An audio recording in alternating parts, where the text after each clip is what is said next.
একদিন রাসূল করিম সাল্লাল্লাহু আলাইহি সাল্লাম জাকাত সম্পর্কে আলোচনা করতেছিলেন, সাহায্য সম্পর্কে। তখন এক কৃপণ ছিল, খুব বড় লোক, উনি খুব কৃপণ ছিল। তো রাসূল করিম সাল্লাল্লাহু আলাইহি সাল্লামের বয়ানে মগ্ন হয়ে তো উনি মনে মনে মনস্থ করলেন যে আমিও ইনশাল্লাহ দান করব। তো ওই বড় লোক যে কৃপণ, উনি করলেন কি, প্রথম দান করলেন। ওই দান পড়ল যায়া চোরের হাতে। তখন সমস্ত মানুষ তার তিরিক্কার দিতেছে যে আপনি কৃপণ মানুষ, মরে গেলে দান করে না, যাও দান করলো, সে দান তো পড়ল যায়া চোরের হাতে। তো উনি মনে মনে কষ্ট পাইলেন। তাই উনি মনে মনে চিন্তা করলেন যে আমি প্রথম দান করলাম, সে দান পড়ল যে চোরের হাতে, আমি আবার দান করব।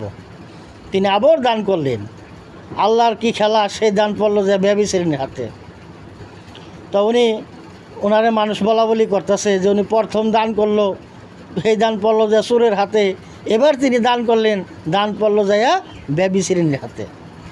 আবার তিনি মনে কষ্ট নিয়ে আবার চিন্তা ভাবনা করলেন যে আমি আবার দান করব।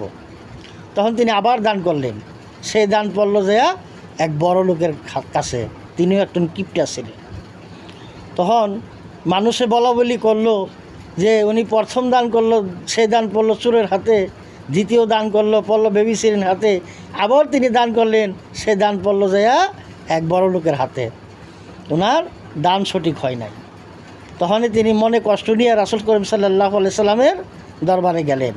জিয়া রাসূল সাল্লাল্লাহু আলাইহি সাল্লাম, আমি তো আপনার বয়ান শুনে আপনার প্রতি মগ্ন হয়ে আমি তো আল্লাহর কাছে দান করছিলাম। আমি প্রথম দান করছিলাম, সেই দান পড়ল যে এক ব্যভিচারিণীর হাতে। দ্বিতীয়বার দান করলাম, সেই দান পড়ল যে চোরের হাতে। তৃতীয়বার দান করলাম, সেই দান পড়ল যে এক বড় লোকের হাতে। এর রহস্য কী? রাসূল করিম সাল্লাল্লাহু আলাইহি সাল্লাম মিসকি মিসকি হাসলেন আর বললেন, দেখো, প্রত্যেকটা কাজে আল্লাহ পাক রব্বুল আলামিনের একটা উদ্দেশ্য থাকে এবং নিগুত কোনো তত্ত্ব থাকে। তোমার দানের মধ্যেও আল্লাহর কোনো ইচ্ছা এবং নিগুত কোনো তত্ত্ব ছিল। তুমি যখন প্রথম দান করছিলা, সেই দান পড়ল চোরের হাতে। চোরের হাতে তোমার দান এই জন্যে পড়ছিল, ওই চোর তোমার দানের টাকা পায়া তার ভিতর রহমত বসিত হয়েছে। সে মনে মনে চিন্তা করছে যে আমি আর জীবনে চুরি করব না, আমি নিজেও পারলে দান করো। সে দানের টাকা পাইয়া ভালো হয়ে গেছে। দ্বিতীয়ত ব্যভিচারিণীর হাতে যখন তোমার দানের টাকা পড়ছে, ব্যভিচারিণী চিন্তা করছে যে ইসলাম ধর্ম এত শান্তির ধর্ম, আর এই ধর্মের যে আমি একটা ব্যভিচারিণী আমার দান করলো, সে মনে মনে চিন্তা করলো যে আমি আর ব্যভিচারিণী করব না, আমি আল্লাহর পথে থাকবো, আমিও ভালো হয়ে যাব। তৃতীয়বার তুমি দান করছিলা, সেই দান যখন এক বড় লোকের হাতে পড়ছিল, ওই বড় লোক ছিল কৃপণ। তখন ওই বড় লোক মনে মনে চিন্তা করলো, তার মতো মানুষ যদি দান করতে পারে, আল্লাহ তো আমারও কম দেয় নাই, আমি কেন মানুষের দান গ্রহণ করব, আমি নিজেই দান করব। সে ভালো হয়ে গেল, ঈমান আসলো। এই জন্য আল্লাহ পাক রব্বুল আলামিন প্রত্যেকটা কাজে একটা নিগুত তত্ত্ব থাকে। এটাই সব কিছুর মধ্যে আল্লাহর খেলা থাকে। এটাই মানুষ বিশ্বাস করবে, এটাই মানুষ জেনে নেবে যে আল্লাহ চাইলে সব কিছু করতে পারে।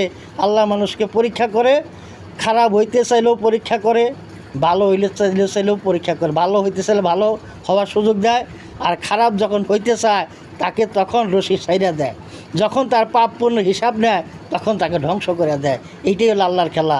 ভিডিওটা বেশি বেশি শেয়ার করে দিবেন, সমস্ত মানুষ জানতে পারে, বুঝতে পারে। লাইক, সাপোর্ট, কমেন্ট অবশ্যই করবে। ধন্যবাদ সবাইকে।